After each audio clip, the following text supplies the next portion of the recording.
Invest for long term, multiply your money. Nifty 50 index fund னு பாத்தீங்கனாலே தொப்புன்னு போட்டுடலாம் அதுல. சுற்றுலாவா யோசிக்கவே வேண்டாம். ஸ்ரீ முருகன் டிராவல் ஏஜென்சி 23 கிளைகள் 37 வருட அனுபவம். நம்ம Manju groups in iSpot, a premium smart plot community. அழகு தரும் மூலிகைகள், ஆரோக்கியம் தரும் மருத்துவர்கள். டாக்டர் ஸ்ரீவர்மாஸ்.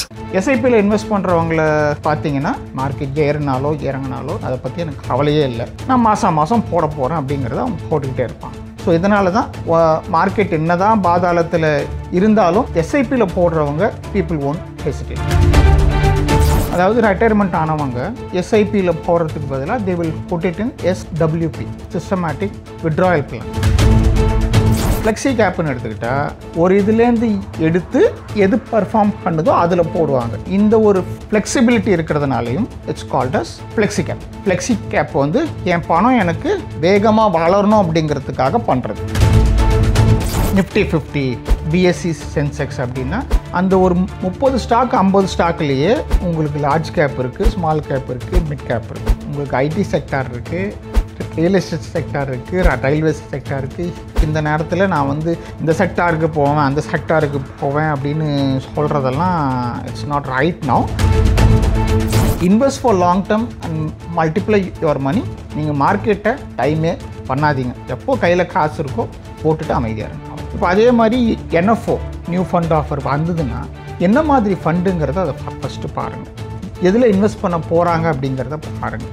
பெரும்பாலும் NFO மக்கள் அதிகமாக ப்ரிஃபர் பண்ணுறது ஏன்னா, நான் தர்ற காசுக்கு எனக்கு அதிகமான யூனிட்ஸ் வரணும்னு நினைக்கிறவங்க the always go for NFOs. மார்க்கெட்டை பொறுத்த வரைக்கும் it's only for long term.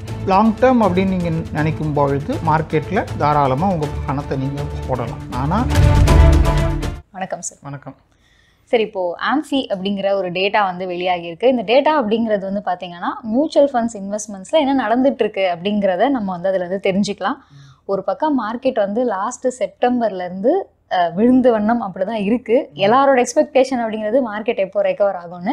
ஆனால் பார்த்தீங்கன்னா எஸ்ஐபியோட இன்ஃப்ளோ வந்து ரெக்கார்ட் ஹை அப்படின்னு ஜூலை மந்தோட தகவல் வந்து நமக்கு சொல்லுது. இதை நீங்கள் எப்படி பார்க்குறீங்க? மார்க்கெட் டவுன்லேயும் எஸ்ஐபி வந்து எப்படி இந்த அளவுக்கு வந்து இன்க்ரீஸ் ஆகிருக்கு? எவ்ரி செப்டம்பர் அண்ட் அக்டோபர் அந்த நவம்பர் டிசம்பர் சீசனில் தான் நிறைய பேரோட கம்பெனிஸில் என்னென்ன இன்வெஸ்ட்மெண்ட் பண்ணியிருக்கீங்க டேக்ஸ் சேவிங்ஸ்க்கு அப்படிங்கிற டாக்குமெண்ட்லாம் வாங்குவாங்க. ஸோ மக்கள் பெரும்பாலும் அந்த எஸ்ஐபி வந்து அந்த அக்டோபர் நவம்பர் பீரியட்லேருந்து until end of the year April May வரைக்கும் நிறுத்திட்டு தென் அதுக்கப்புறம் ஸ்டார்ட் பண்ணுவாங்க. அதனால தான் இந்த ஸ்பைக் இந்த டைம்.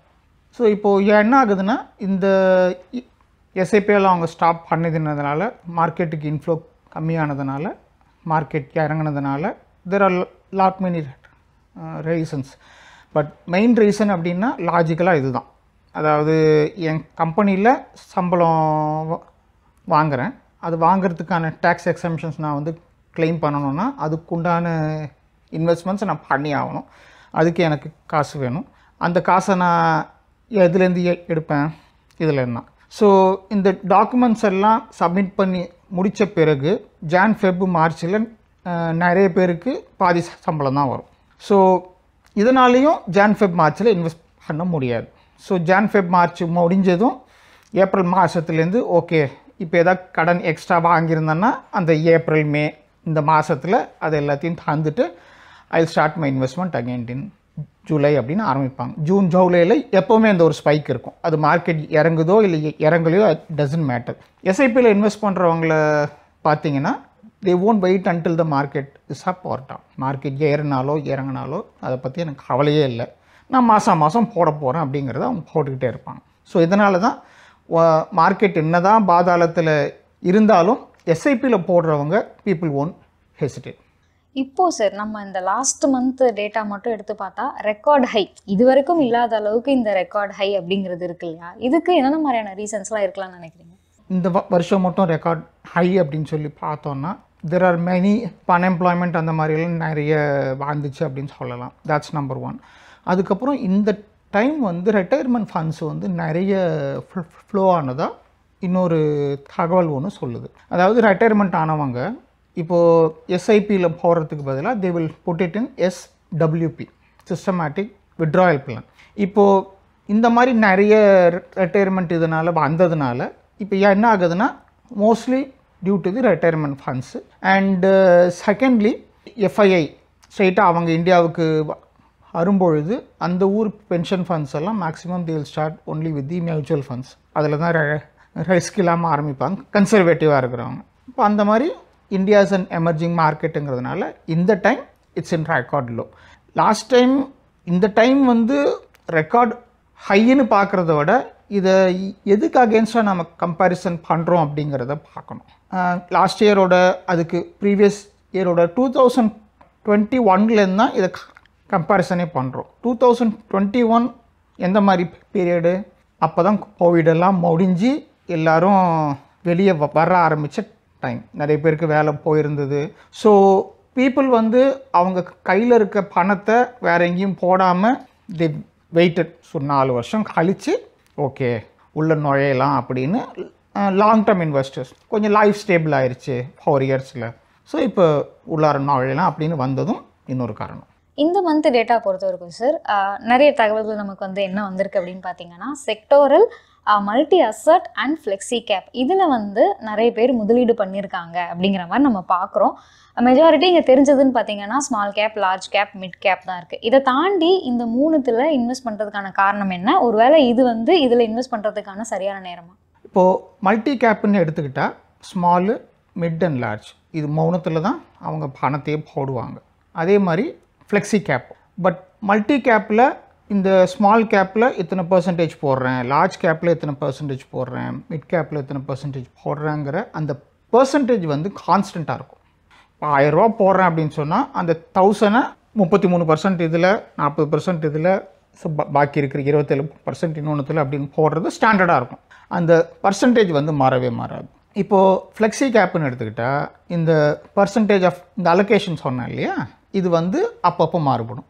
ஒரு சில நேரங்களில் small cap will perform better, large cap will perform better, mid cap will perform better. So based on the performance ஒரு இதுலேருந்து எடுத்து எது பர்ஃபார்ம் பண்ணுதோ அதில் போடுவாங்க. எந்த ஸ்மால் கேப்போ, மிட் கேப்போ, லார்ஜ் கேப்போ அதில் போடுவாங்க. இந்த ஒரு ஃப்ளெக்சிபிலிட்டி இருக்கிறதுனாலையும் அந்த பர்சன்டேஜ் வந்து அடிக்கடி மாறுபடுறதுனாலையும் it's called as flexi cap. So இப்போது ஃப்ளெக்ஸி கேப்புக்கும் மல்டி கேப்புக்கும் இருக்கிற வித்தியாசத்தை பார்த்தாச்சு.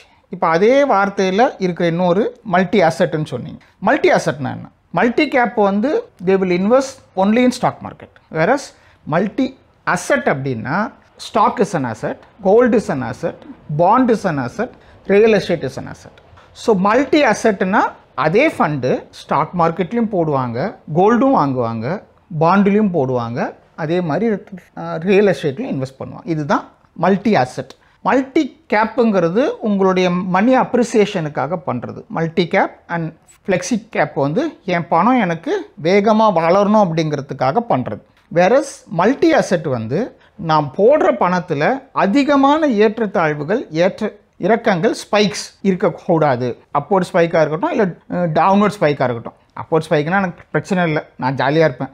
டவுன்வர்ட் ஸ்பைக்குன்னா ஹார்ட் நின்றும். ஸோ என்ன பண்ணுவாங்க, அந்த ஒரு ஸ்டெபிலிட்டி வேணுங்கிறதுக்காகவும் அவங்களுடைய ஃபண்டை டைவர்சிஃபை பண்ணி நிறைய முதலீடுகளில் போடுறதுக்காகவும் தான் இந்த மல்டி அசெட்.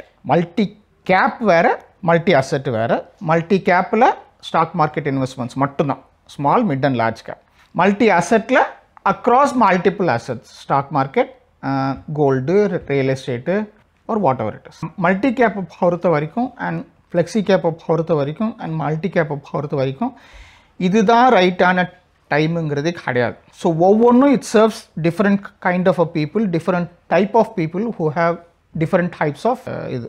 ஸோ இதுதான் ரைட் டைமுங்கிறது ஸ்டாக் மார்க்கெட் இன்வெஸ்ட்மெண்ட்லேயோ மியூச்சுவல் ஃபண்ட் இன்வெஸ்ட்மெண்ட்லேயோ கிடையாது. ரைட் இன்வெஸ்ட்மெண்ட்லாம் ரைட் டைமுங்கிறது யார் பார்ப்பாங்கன்னா ட்ரேடர்ஸ் பார்ப்பாங்க.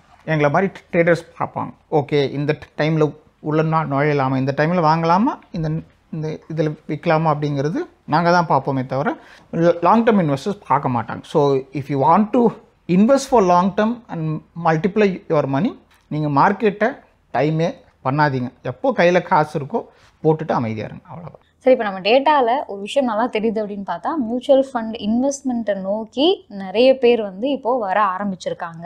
இந்த நேரம் மார்க்கெட் அப்படிங்கிறது வந்து டவுனாக இருக்குது. ஒரு பக்கம் நிறைய என்எஃப்ஓ அப்படிங்கிறது வருது. முதலீட்டாளர்கள் இந்த டைமில் என்ன பண்ணணும், என்னென்னலாம் பண்ணக்கூடாது? எப்போவுமே நாங்கள் என்ன சொல்கிறதுனா, ஓடுற குதிரை மேலே பணத்தை கட்டுங்க. இப்போது என்எஃப்ஓவாக இருக்கட்டும், இல்லாட்டி ஐபிஓவாக இருக்கட்டும், பாரிங் எ ஃபியூ கம்பெனிஸ். இப்போ ஐபிஓ வந்ததுன்னா அந்த கம்பெனி வந்து எப்படி மார்க்கெட்டில் பர்ஃபார்ம் பண்ண போகுதுங்கிறது நமக்கு தெரியாது. இது வந்து அந்த குதிரை இன்னும் ஓட ஆரம்பிக்கல ரேஸில். ஓகே, அதுக்குள்ளார அதில் போய் வைக்கக்கூடாது. இப்போ அதே மாதிரி என்எஃப்ஓ நியூ ஃபண்ட் ஆஃபர் வந்ததுன்னா என்ன மாதிரி ஃபண்டுங்கிறத அதை ஃபஸ்ட்டு பாருங்கள். அதை பார்த்துட்டு அந்த எதில் இன்வெஸ்ட் பண்ண போகிறாங்க அப்படிங்கிறத பாருங்கள். நிஃப்டி 50 இண்டெக்ஸ் ஃபண்டுன்னு பார்த்தீங்கனாலே தொப்புன்னு போட்டுடலாம். அதில் there is nothing wrong with it. வேறு ஏதாவது இருந்தால் நீங்கள் ஃபண்ட் மேனேஜர் யாருன்னு பார்க்கணும். அந்த ஃபண்ட் மேனேஜர் வேறு என்னென்ன ஃபண்டு வச்சுருந்தாருன்னு பார்க்கணும். அந்த ஃபண்டெல்லாம் எப்படி பர்ஃபார்ம் பண்ணிச்சுன்னு பார்க்கணும். அதுக்கப்புறம் இந்த ஒரு ஸ்கீமில் அவர் இன்வெஸ்ட் பண்ணுறாரு, அதாவது நான் இப்படி தான் இன்வெஸ்ட் பண்ண போகிறேன் அப்படின்னு இன்வெஸ்ட் பண்ணுவார். அது வந்து ரைட்டாக ராங்கான்னு நமக்கு தெரியணும். நமக்கு தெரியலையா, அதுக்குள்ளார நுழையாதீங்க. அந்த குதிரை இறங்கட்டும் ரேஸில், அது ஓடட்டும். அது எப்படி ஓடுதுங்கிறத பார்த்துட்டு தாராளமாக நீங்கள் அதை வாங்கிக்கலாம். பெரும்பாலும் என்எஃப்ஓ மக்கள் அதிகமாக ப்ரிஃபர் பண்ணுறது ஏன்னா, ஐபிஓ மாதிரி இது வந்து இந்த ஸ்டாக்கோட ப்ரைஸு 4000, இந்த ஸ்டாக்கோட ப்ரைஸு 2000 அப்படிலாம் கிடையாது. ஒரே ரேட்டு தான், 10 ரூபா. ஒரு யூனிட்டு 10 ரூபா. இது மாறவே மாறாது. ரெண்டாவது, நீங்கள் எவ்வளோ அப்ளை பண்ணாலும் உங்களுக்கு அவ்வளோத்துக்கும் கிடைக்கும். ஸோ அது இன்னொரு அட்வான்டேஜ். இது ஒரு சைக்கலாஜிக்கல் இதுன்னு பார்த்துப்போம்.